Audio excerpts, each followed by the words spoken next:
La fois passée, on a commencé ensemble l'étude de la transmission des forces du piston vers le vilebrequin.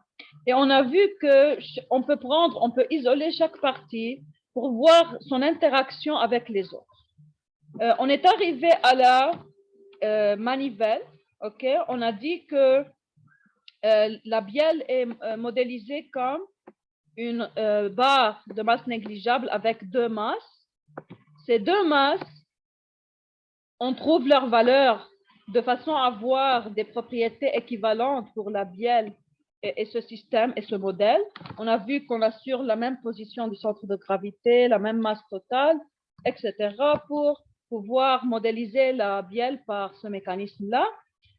Maintenant, quand on passe à l'étude du maneton, le maneton, qui est la partie de la manivelle qui connecte la bielle avec le vilebrequin, est une partie très importante et on doit prendre en considération les contraintes sur lesquelles est soumis le maneton pour pouvoir décider sur le matériel qui peut le constituer, car il doit supporter les hautes contraintes mécaniques dues à la transmission des forces entre piston et vilebrequin. Alors, on est arrivé à ce niveau-là. On a décidé premièrement de considérer cette masse pour pouvoir détecter son interaction avec le maneton. On a déjà dit que d'après notre modèle, cette masse est négligeable. Et comme elle est négligeable, alors la transmission des efforts va être suivant la barre. Okay? Alors maintenant, quand on prend comme système cette masse-là, la bielle va agir sur elle suivant la direction de la bielle qu'on connaît déjà. Elle fait un angle bêta avec l'axe du cylindre. Et alors, il nous reste à déterminer la force du maneton. Alors ici, si je prends seulement la bielle, la masse de la bielle rapportée au maneton comme système, alors je dois considérer l'interaction entre ces deux parties-là. L'interaction entre le maneton et la masse de la bielle rapportée à la manivelle. Alors, on peut dire qu'on veut déterminer maintenant cette force-là. Cette force-là représente la force de la manivelle sur la masse de la bielle rapportée à la manivelle. Sur masse de la bielle rapportée à la manivelle. OK? Alors maintenant, comme on a déjà vu, on peut faire toujours l'analyse dans deux repères différents. On peut faire l'analyse dans un repère absolu, et dans ce cas, on n'ajoute pas les forces d'inertie. On écrit juste somme des forces égale masse du système qu'on considère fois son accélération. Maintenant, comme je suis intéressé à la masse de la bielle rapportée à la manivelle, alors je vais écrire dans le repère galiléen, je peux écrire que somme des forces égale à masse de la bielle rapportée à la manivelle fois l'accélération de cette masse-là. OK? Fois l'accélération de cette masse. Et l'accélération de cette masse-là, comment je peux la déterminer?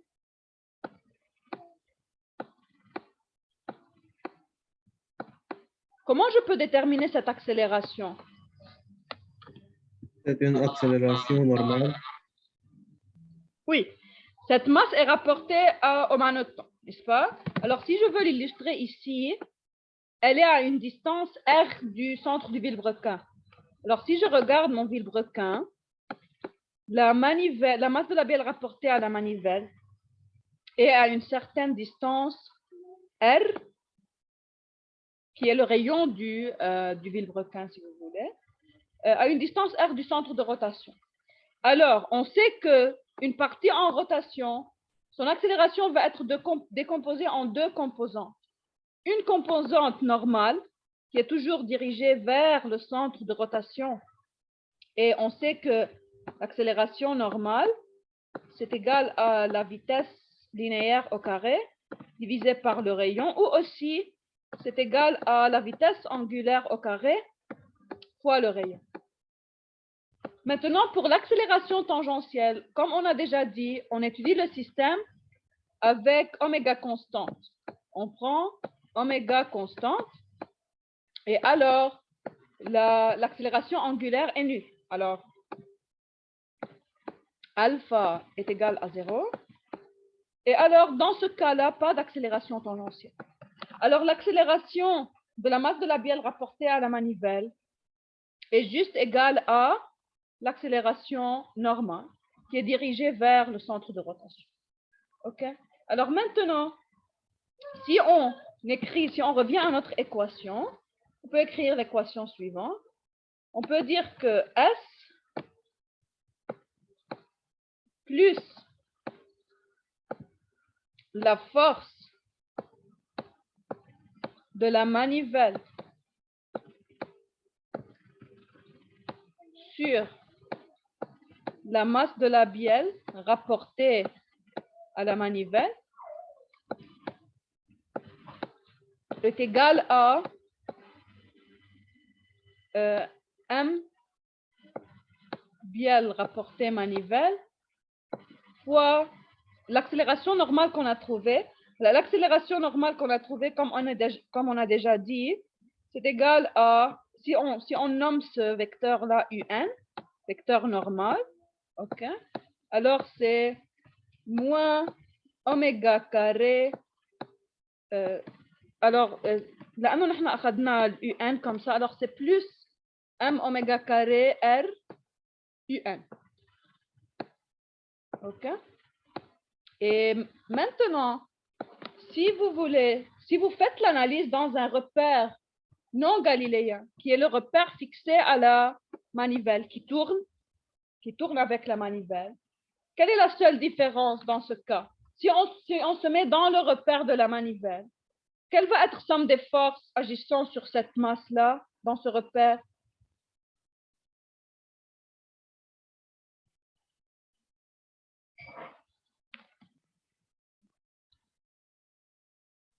Si vous êtes dans un repère non, oui, si vous êtes dans un repère non galiléen, vous devez ajouter la force d'inertie ou la force, si vous voulez, centrifuge. Si je me mets dans ce repère-là, cette masse va être soumise à une force centrifuge et cette force centrifuge est opposée au vecteur MAN. C'est égal à moins masse de la bielle rapportée à la manivelle fois oméga carré R UN. OK? Et alors, si j'écris dans un repère, alors dans le repère non galiléen,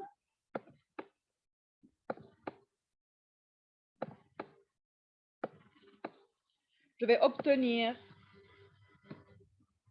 plus S plus la force de la manivelle sur la masse de la bielle rapportée à la manivelle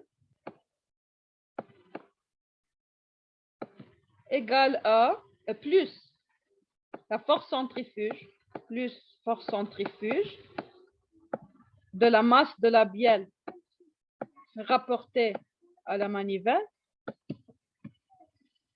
égale à 0. Car si je me mets dans ce repère, cette masse est fixe.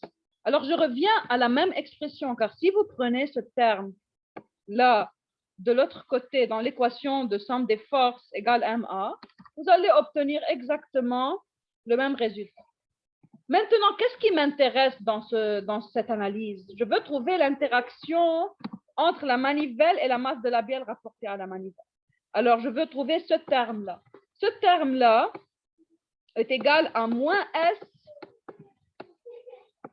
moins la force centrifuge de la masse de la bielle rapportée à la manivelle.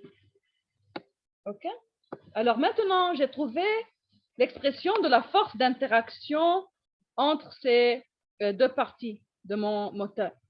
Et maintenant, quand je vais passer à l'étude de la manivelle, je sais déjà l'expression de cette force. Quand je passe à l'étude de la manivelle, ce qui m'intéresse, c'est l'opposé de cette force. Vous savez que par action-réaction, si la manivelle fait sur la masse de la bielle rapportée à la manivelle une force vers le haut, par exemple, alors quand je prends le système de la manivelle, cette masse va faire une force opposée en sens, même direction et même nord. Alors maintenant, ce qui m'intéresse quand je passe à l'analyse de la manivelle, c'est de prendre la force de la masse de la bielle rapportée à la manivelle sur la manivelle. OK? Et maintenant, je peux dire que cette force est juste égale à l'opposé de celle-là. Alors, c'est égal à plus S plus force centrifuge de la masse de la bielle rapportée à la manivelle. OK? Question sur cette partie-là? Alors, maintenant, je passe à la manivelle. Je vais passer maintenant à l'analyse de la manivelle. Si je considère la manivelle maintenant, la partie, j'ai deux parties qui m'intéressent dans la manivelle. Le maneton. Alors, le maneton est très important car il est soumis aux contraintes dues à la transmission de la force à travers la bielle. Ça, c'est le maneton. Et j'ai aussi les tourillons.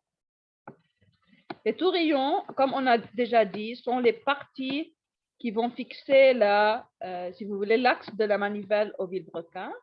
Alors ça, c'est l'axe de ma manivelle. Il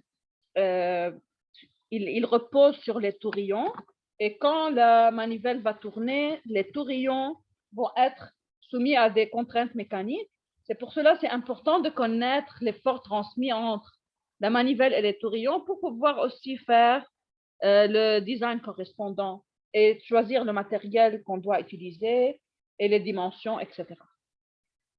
Alors, maintenant, quand je prends ce système-là et je veux représenter les forces agissant sur lui, de nouveau, je dois regarder si je travaille dans un repère fixe ou dans un repère non galiléen. Si je travaille dans le repère absolu, je ne mets pas la force centrifuge ou la force d'inertie. Alors que si je travaille dans un repère non galiléen, je dois l'inclure. C'est le même raisonnement, même méthode. OK? Alors maintenant, la manivelle est en interaction avec la masse de la bielle rapportée à la manivelle et j'ai déjà trouvé cette force-là. Je l'ai déjà trouvée d'après l'analyse précédente. Alors, je la connais. Maintenant, ce qui est inconnu pour moi, c'est l'effet des tourillons. J'ai deux tourillons, OK? Car chaque manivelle repose sur deux tourillons. Alors, je peux dire, je veux trouver la force résultante de ces deux tourillons-là. Alors, je vais la nommer force résultante des tourillons sur la manivelle. Et alors, si je fais l'analyse de somme des forces sur la manivelle, je peux écrire que somme des forces agissant sur la manivelle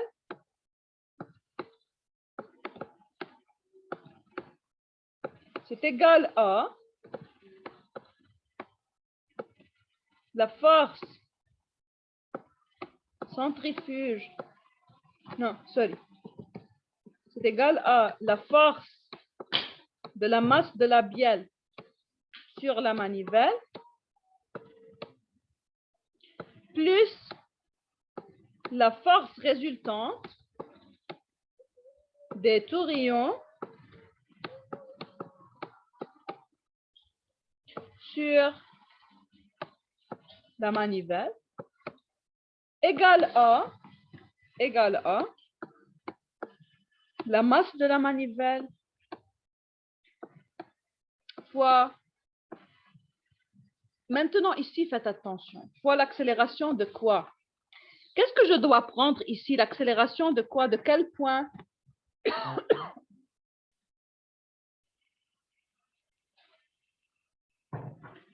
Je dois prendre l'accélération de quel point ici?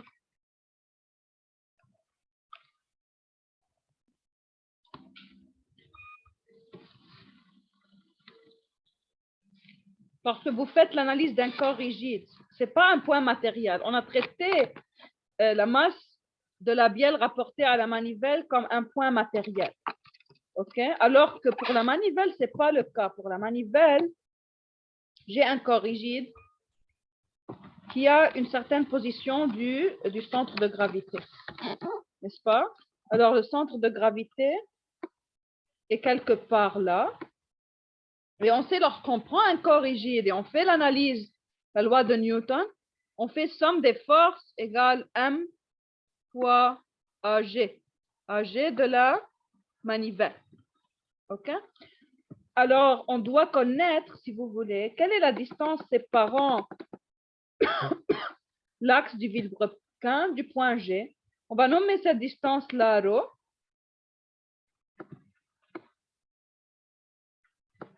OK? Et alors, on peut dire que l'accélération du point G va être égale à oméga carré fois la distance entre G et l'axe du vilebrequin qui est égale à ρ fois... دكتور سؤال Oui. مش الجي لازم تكون على الاكس او بتخلق فيبراسيون كتير G مظبوط très bien بس ما نحن انت ما عندك une seule manivelle في السيستم. Tu as plusieurs manivelles. OK? انت وقت ننقل disposition des manivelles, on va choisir la disposition des différentes manivelles de façon que le centre G du système total يكون على الاكس. بس انت بس تشتغل بمانيفيل بune seule manivelle اكيد في décalage entre le centre والاكس. Mais en cas réel, pourquoi on ne prend pas كثير قليل تلاقي موتور مونوسيلندري؟ لأنه إذا عندي سيلندر واحد يعني إجباري في excentricité, le centre du système est décalé de l'axe du vilebrequin et je vais avoir des vibrations. Alors, pour limiter les vibrations, une des stratégies, c'est de choisir une disposition convenable des manivelles. Ça, c'est le sujet de la partie suivante de notre cours. On va voir comment choisir l'ordre d'allumage. On va voir comment l'ordre d'allumage va affecter la position relative des différentes manivelles. OK?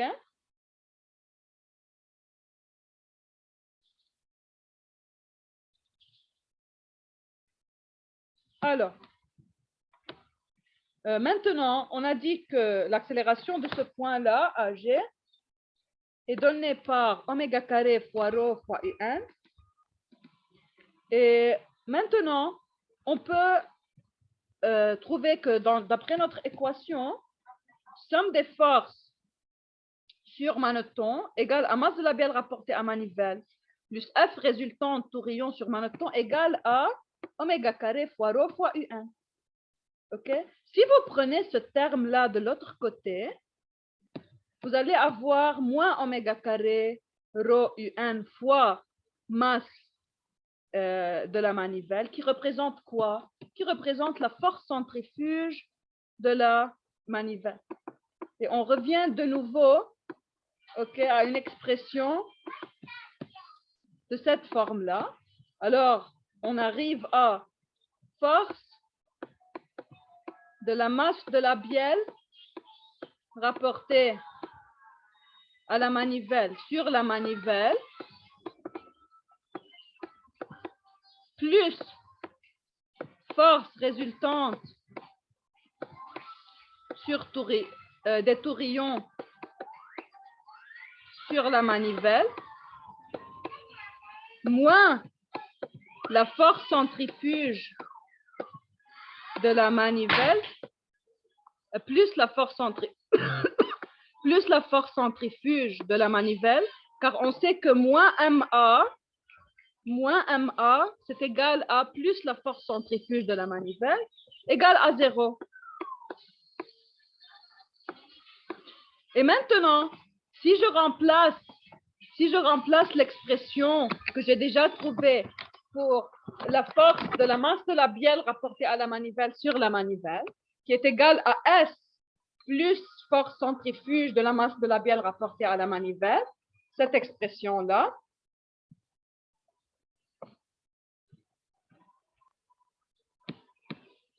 alors je vais trouver que la force, alors juste vous remplacez ce terme-là ici,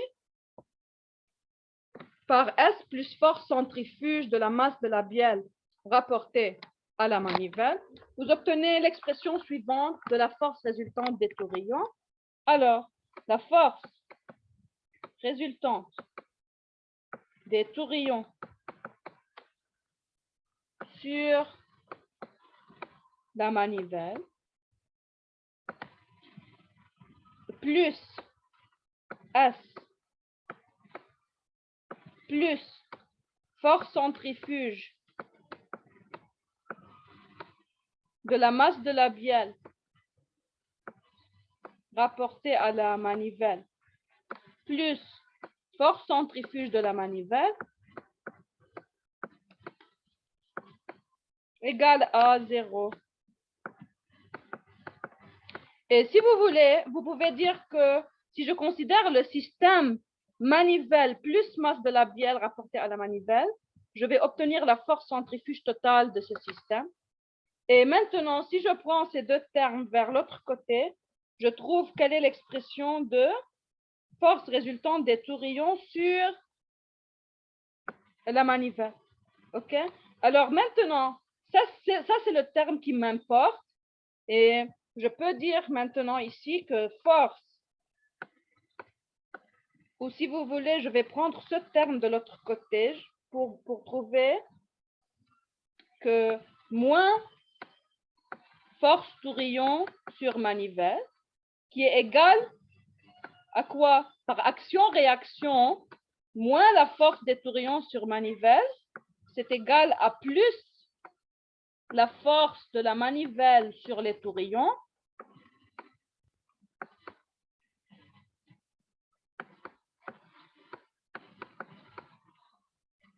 c'est égal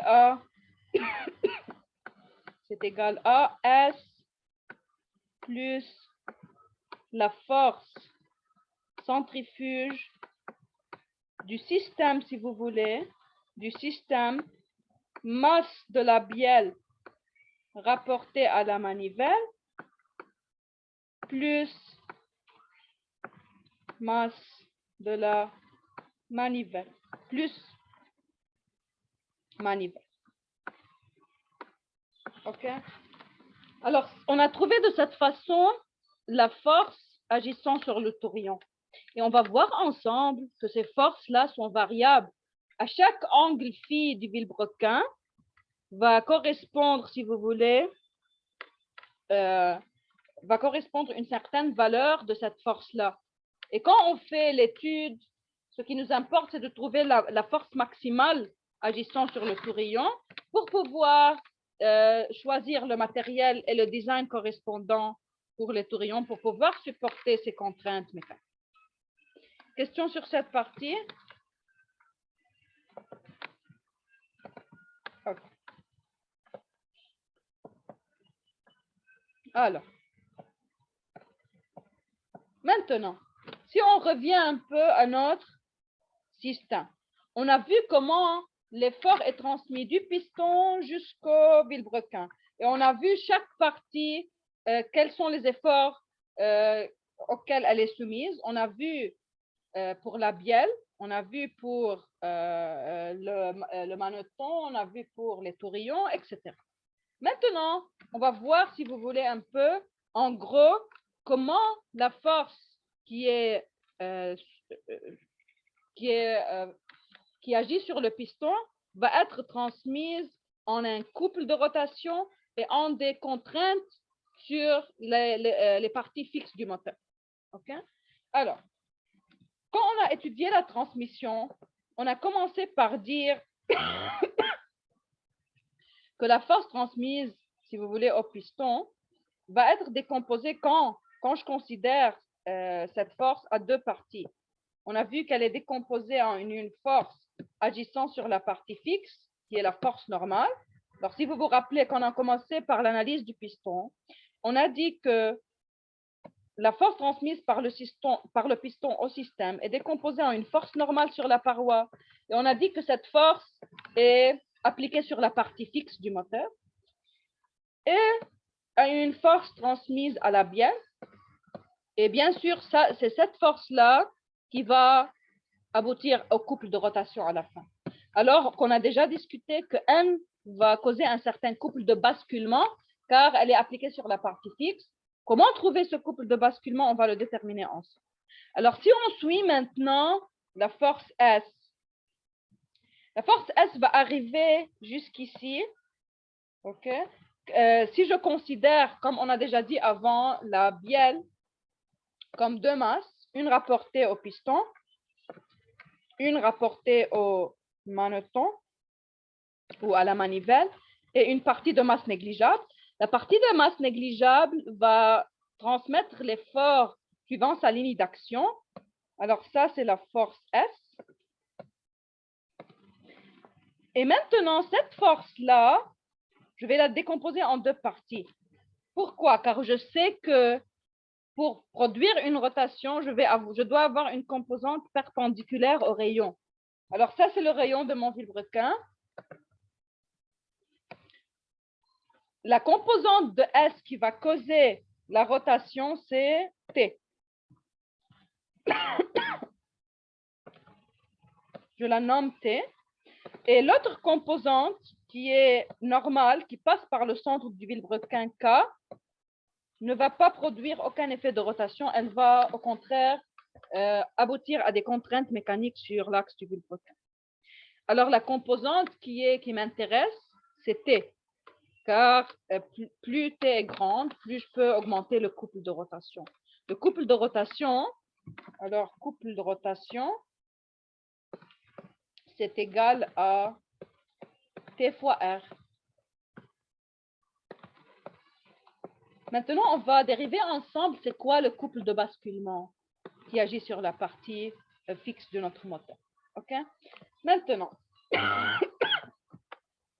comment trouver l'expression de K et T en fonction de la force P? C'est quoi la force P? Si vous vous rappelez, on a dit que le piston est soumis dans la chambre de combustion à la pression des gaz plus la force d'inertie PI. Okay, dans le système du piston. Si je prends le système du piston, la force totale transmise, c'est force d'inertie plus force de pression des gaz. Et c'est cette force-là qui va être divisée en N plus S. Maintenant, pour trouver l'expression de N et S en fonction de P totale transmise au piston, tout ce que j'ai à faire, c'est d'appliquer des relations simples de géométrie. Si je prends ce triangle-là, je sais que S, c'est suivant la direction de la bielle. Bien sûr, c'est quoi? J'ai pris comme système ici la masse de la bielle rapportée au piston. La masse de la bielle rapportée au piston plus le piston. Okay? Alors, quand je prends ce système-là, alors l'interaction de ce système avec la bielle va être suivant la direction de la bielle. Et cette bielle fait avec la verticale un angle bêta. Et alors, je sais que N est perpendiculaire à la paroi. Alors, N est horizontal. Alors, ici, j'ai un triangle rectangle. Ici, j'ai un angle de 90 degrés. Dans ce triangle, S représente l'hypoténuse. Alors, je peux, d'une façon très simple, relier P et S. Et bien sûr, N et P. OK? Alors, dans ce triangle-là, je peux écrire que P, c'est S cosinus bêta. Alors, S, c'est P sur cosinus bêta. Alors que si je veux relier N et P, j'utilise tangente de bêta. Alors, j'ai que N sur P, c'est égal à tangente bêta. Et N est donné par P fois tangente bêta. Alors, connaissant la force totale transmise au piston, la force P transmise au piston qui est divisée en force d'inertie et force de pression des gaz, je peux trouver l'expression de S et de N. Maintenant, une fois que j'ai trouvé l'expression de S, je vais la décomposer en deux composants. Une perpendiculaire au rayon du vilebrequin et une passant par le centre du vilebrequin. Pour faire cela, tout ce que j'ai à faire, c'est de déterminer cet angle-là entre S. Alors, ce qui m'intéresse, c'est l'angle entre S et le rayon de la manivelle et le rayon de mon vilebrequin pour pouvoir faire la projection ici. Cet angle-là, comme vous voyez, est un angle externe à ce triangle. Si je regarde bien la figure, j'ai le triangle formé par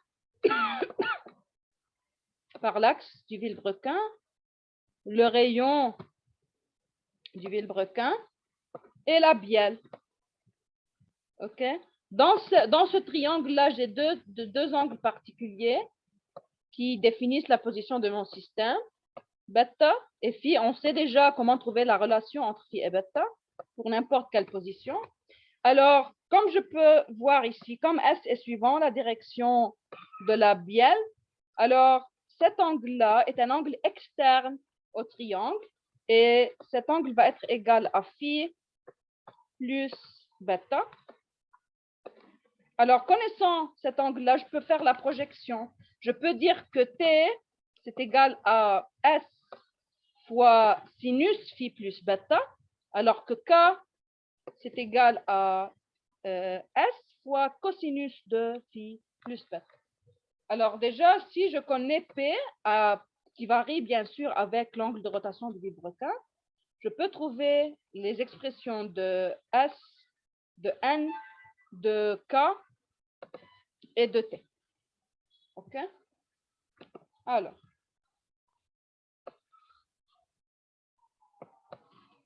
quand on voit ici, ce sont les expressions de K et de T, et je remplace S par sa valeur, OK, ce qui est égal à P sur cosinus bêta. Alors, je peux trouver K en fonction de P et des angles phi et bêta, de même pour T. Maintenant, si je veux trouver l'expression du moment de rotation, le moment de rotation, c'est égal, comme on a déjà dit, à T fois R.